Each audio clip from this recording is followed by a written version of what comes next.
British ആധിപത്യത്തിന്റെ കരാളഹസ്തങ്ങളിൽ നിന്ന് മോചിതരായെങ്കിലും Indian ജനതയ്ക്ക് അടിമത്ത മനോഭാവം മാറിയിട്ടില്ലെന്ന് കായിക ലോകത്തിന്റെ എക്കാലത്തെയും നാടിന്റെ അഭിമാനവും ഷൂട്ടിംഗ് ടീം മുൻ കോച്ചുമായ ദ്രോണാചാര്യ പ്രൊഫസർ സണ്ണി തോമസ് പറഞ്ഞു. കുരുനാട് സെന്റ് ആൻസ് സ്കൂളിൽ നടന്ന saint Ans Inter school basketball ടൂർണമെന്റിന്റെ ഉദ്ഘാടനം നിർവഹിച്ച് സന്ദേശം നൽകവെയാണ് പ്രൊഫസർ ദ്രോണാചാര്യ ഇത്തരത്തിൽ പ്രതികരിച്ചത്. 1947 ഇന്ത്യക്ക് സ്വാതന്ത്ര്യം നേടാൻ കഴിഞ്ഞുവെങ്കിലും അടിമത്ത മനോഭാവത്തിൽ നിന്ന് ഇനിയും രാജ്യത്തിനും രാജ്യത്താകമാനമുള്ള ജനങ്ങൾക്കും മോചനം നേടാനായിട്ടില്ലെന്നും പ്രൊഫസർ സണ്ണി തോമസ് വ്യക്തമാക്കി.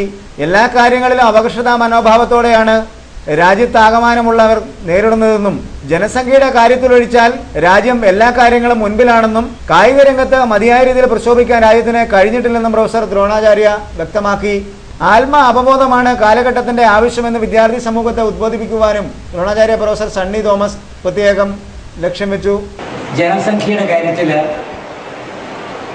ചൈന മാത്രമേ ഉള്ളൂ നമ്മുടെ മുൻപിൽ ഉള്ളൂ. നമ്മൾ 2ാം സ്ഥാനക്കാരാണ്.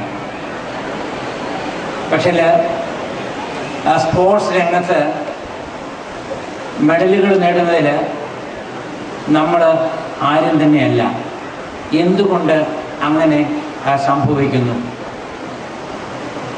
അച്ഛൻ പറഞ്ഞ ആ സെൽഫ് എസ്റ്റീം അല്ലെങ്കിൽ സെൽഫ് കോൺഫിഡൻസ് നമുക്കില്ലാത്തത് കൊണ്ടാണ്. അത് ഒരു വിധത്തിൽ പറഞ്ഞാൽ നമ്മളിൽ കെട്ടിയേൽപ്പിക്കപ്പെട്ട ഒരു അടിമത്ത മനസ്ഥിതി കൊണ്ടാണ്. 1947 വരെ വിദേശ രാജ്യങ്ങൾ നമ്മുടെ ഇന്ത്യയെ അടക്കി ഭരിച്ചിരുന്ന കാലഘട്ടമായിരുന്നു. 47 നമുക്ക് സ്വാതന്ത്ര്യം ലഭിച്ചത്. വിദേശീയർ വളരെ നല്ല കാര്യങ്ങൾ നമുക്ക് ചെയ്തു തന്നിട്ടുണ്ട്.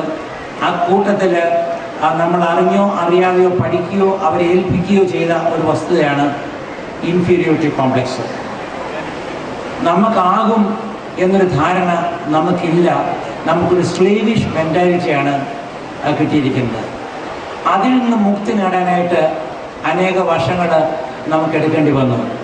ഞാൻ ഉദാഹരണമായിട്ട് പറഞ്ഞാൽ ഷൂട്ടിംഗ് വരെയാണ്.